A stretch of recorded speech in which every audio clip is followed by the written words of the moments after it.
అలాగే మనకి కడప నుంచి హరిప్రసాద్ గారు టీడీపీ కార్యనిర్వాహక కార్యదర్శి లైవ్ లో ఉన్నారు. సార్ నమస్తే sir, welcome to mega 9 TV. Andhra Pradesh వ్యాప్తంగా ప్రారంభించిన అన్నా క్యాంటీన్లకు అనూహ్య స్పందన వస్తోంది. మరి మీరేమంటారు సార్? ఛానల్లో ఉండే లీడర్స్ కు ప్రజలకు అందరూ కూడా నా నమస్కారాలు తెలియజేస్తున్నాము. గత ప్రభుత్వం ఏ విధంగా పేద ప్రజలు కడుపుకుంటుందో మనం అందరం కూడా తెలుసు. ఇది గౌరవనీయులు చంద్రబాబు నాయుడు గారు ఏర్పాటు చేసి పేద ప్రజలకు అందరినీ కూడా ఆదుకోవాలి, 3 పూట్ల అన్నం పెట్టాలి. చాలా మంది పాదరక్షకులు కూడా అంటే ఇంటింటికి పోయి అన్నం అడిగే వాళ్ళు కూడా దీంట్లో తినొచ్చు అనే ఉద్దేశంతో నాణ్యమైన భోజనం 15 రూపాయలకే పెట్టడం జరిగిందమ్మా, మనం అందరం చూసాం.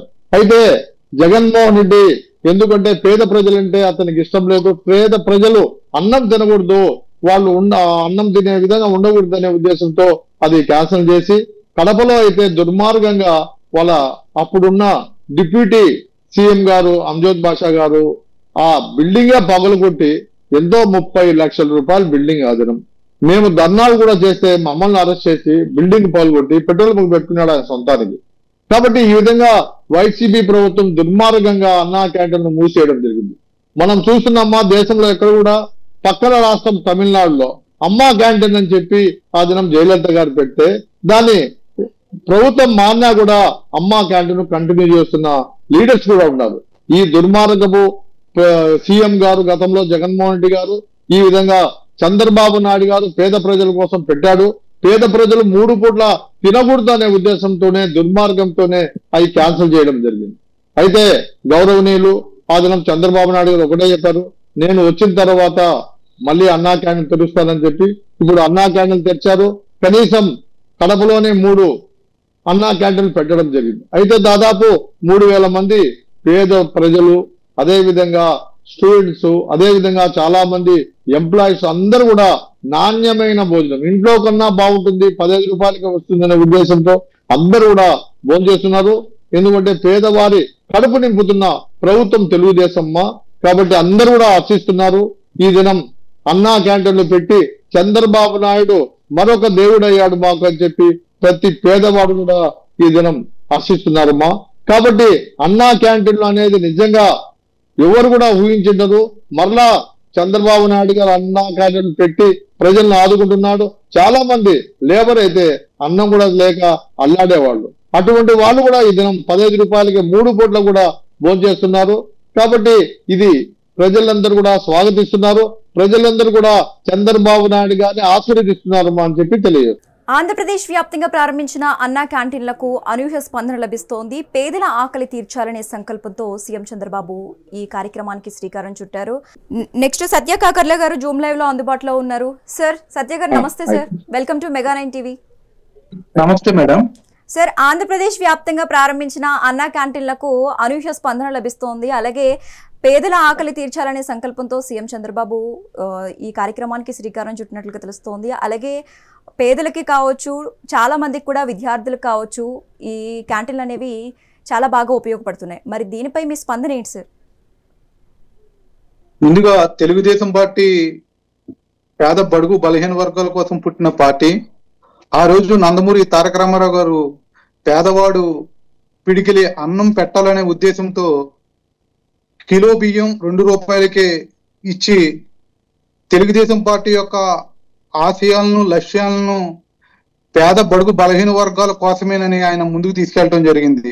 నందమూరి తారక రామారావు గారు ఏ ఉద్దేశంతో అయితే పేద బడుగు బలహీన వర్గాలకి కిలో బియ్యం 2 రూపాయలకి అందించారో ఆయన ఆశయాలను మళ్ళీ బతికించాలని మరి ప్రస్తుత ఈ ఆంధ్ర రాష్ట్ర ముఖ్యమంత్రి శ్రీ నారా చంద్రబాబు నాయుడు గారు 2018లోనే మళ్ళీ ఈ అన్నా క్యాంటీన్ ని ప్రారంభించడం జరిగింది.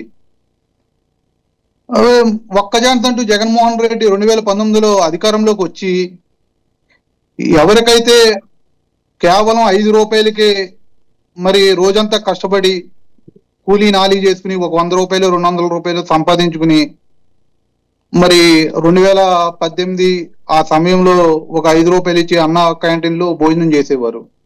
మరి ఒక్కజాంతంటూ జగన్మోహన్ రెడ్డి అధికారంలోకి వచ్చిన తర్వాత మరి పూర్తిగా అన్నా క్యాంటీన్లపై మరి దాడులు చేసి అన్నా క్యాంటీన్ అనే పథకాన్ని రద్దు చేసి మరి పేద బడుగు బలహీన వర్గాల ఆకలి పొట్టలపై తనటం జరిగింది ఈ జగన్మోహన్ రెడ్డి. మనం ఏదైనా ఒక పథకాన్ని, ఇది ప్రజా సంక్షేమ పథకాలని మనం అమలు చేసేటప్పుడు మరి మన ప్రభుత్వం ఉన్నా లేకపోయినా అది ప్రజా సంక్షేమం కోసం, ప్రజా అభివృద్ధి కోసం ఆలోచించి పెట్టిన పథకం అయితే అది ఏ ప్రభుత్వం ఉన్నా కానీ మనం కంటిన్యూ చేయవలసిన అవసరం మరి ఈ రాష్ట్ర ప్రభుత్వాలకు ఉంది.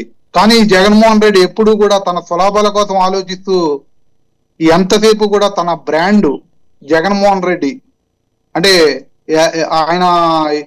ఆయన వైసీపీ హయాంలో ఏ పథకం ఉన్నా కానీ ఎలాగంటే జగనన్న గోరుముద్ద, జగనన్న విద్యా కానుక, జగనన్న అమ్మఒడి, జగనన్న ఆనిముత్యాలు అంటూ ఎంతసేపు ఆయన ప్రమోట్ చేసుకోవడమే తప్ప మన పూర్వీకులు ఎవరైతే ఉన్నారో, ఎవరైతే మహనీయులు ఉన్నారో వాళ్ళ పేర్లని కానీ, వాళ్ళ యొక్క భావాలని కానీ, వాళ్ళ యొక్క ఆశయాలని కానీ ముందుకు తీసుకెళ్దామనే ఉద్దేశం ఈ జగన్మోహన్ రెడ్డికి లేదు. కేవలం ఎంతసేపు కూడా ఆయన పేరు, ఆయన భజన చేసుకోవడం తప్ప రాష్ట్ర ప్రజలకు కానీ, రాష్ట్రానికి కానీ ఆయన చేసిందంటూ ఏమీ లేదు. ఈరోజు మళ్ళీ 2024లో మా ప్రభుత్వం, మా తెలుగుదేశం పార్టీ వచ్చిన తర్వాత 2024 ఆగస్టు 15న మళ్ళీ కూడా అన్నా క్యాంటీన్ను పునఃప్రారంభించి రాష్ట్రమంతా కూడా ఆ రోజునే 183 అన్నా క్యాంటీన్ను మొదటి విడతగా ప్రారంభించడం జరిగింది. అంతేకాదు ఎక్కడికక్కడ మా నాయకులు కానీ, మా తెలుగుదేశం పార్టీ కార్యకర్తలు కానీ స్వచ్ఛందంగా పేద బడుగు బలహీన వర్గాలకు ఆకలి పస్తులు ఉండకూడదని మరి వాళ్ళ సొంత నిధులతో అన్నా క్యాంటీన్లు ప్రారంభించి మళ్ళీ ప్రజల మనసులను గెలుచుకోవడం జరుగుతుంది. మరి ఈరోజు మా చంద్రబాబు నాయుడు గారు కానీ, మా ఉప ముఖ్యమంత్రి పవన్ కళ్యాణ్ గారు కానీ ఎంతో ఉన్నతంగా ఆలోచించి మరి ఎక్కడా కూడా ఏ ప్రభుత్వ సంక్షేమ పథకాలు అమలు చేసినప్పటికీ కూడా వాళ్ళ పేర్లు పెట్టుకోకుండా మహనీయులు పేర్లు పెట్టి ఈ కూటమి ప్రభుత్వాన్ని ముందుకు నడిపించడం జరుగుతుంది. అన్నా క్యాంటీన్లు కావచ్చు, డొక్కా సీతమ్మ మధ్యాహ్న భోజనం కావచ్చు, సర్వేపల్లి రాధాకృష్ణ విద్యా కానుక కావచ్చు, అదే విధంగా అబ్దుల్ కలాం ప్రతిభా పురస్కారాలు కావచ్చు. మరి ఇవన్నీ కూడా మహనీయులను గుర్తు చేసుకుంటూ వాళ్ళ చరిత్రల్ని భావి తరాల భవిష్యత్తుకు అందజేయాలనే ఉద్దేశంతో ఈ రోజు ఏ ప్రభుత్వ సంక్షేమ పథకాలు అమలు చేసినప్పటికీ ఆ మహనీయుల పేర్లు పెట్టడం జరిగింది. కానీ గతంలో జగన్మోహన్ రెడ్డి అలా కాదు. ఎంతసేపు స్కూల్ బ్యాగులు ఇచ్చినా, లేకపోతే స్కూల్లో మధ్యాహ్నం పిల్లలకి భోజనం పెట్టినా ఇవన్నీ కూడా అతను సొంత ఎజెండాతో ముందుకు సాగడం జరిగింది. మరి ఇలాంటి నియంతృత్వ పరిపాలన చూసి ఈ ఆంధ్ర రాష్ట్ర ప్రజలు కేవలం 11 సీట్లకే ఆయన్ని పరిమితం చేయడం జరిగింది. ఈ రోజు మరి ఈ ఆంధ్ర రాష్ట్రంలో మధ్యాహ్న భోజనం పథకం మరి ఎంత దిగ్విజయంగా ముందుకు సాగుతుందంటే దానికి కారణం చంద్రబాబు నాయుడు గారు, అదేవిధంగా పవన్ కళ్యాణ్ గారు అని మనం అందరం కూడా తెలుసుకోవాలి. ఈ రోజు మరి తూర్పుగోదావరి జిల్లా డొక్కా సీతమ్మ గారిని ఆమె చేసినటువంటి మరి పూర్వకాలంలో ఆవిడ ఎంతో మందికి ఆ దారిని పోతూ ఉన్న బాటసార్లకి ఎంతో మందికి ఆకలి వస్తే అమ్మ ఆకలేస్తుందంటే ఆవిడ భోజనం పెట్టిన రాత్రనక పగలనక భోజనం పెట్టి మరి ఆకలి తీర్చిన పరిస్థితి. మరి అలాంటి మహనీయురాలి పేరుని ఈ రోజు మధ్యాహ్నం భోజన పథకంలో డొక్కా సీతమ్మ మధ్యాహ్న భోజనం అని పెట్టి మరి ఎంతో మంది ప్రభుత్వ పాఠశాలలో చదువుకుంటున్న పేద బడుగు బలహీన వర్గాల విద్యార్థులకు భోజనం పెట్టడం జరుగుతుంది. సత్య గారు, థ్యాంక్ యూ సో మచ్ అండి.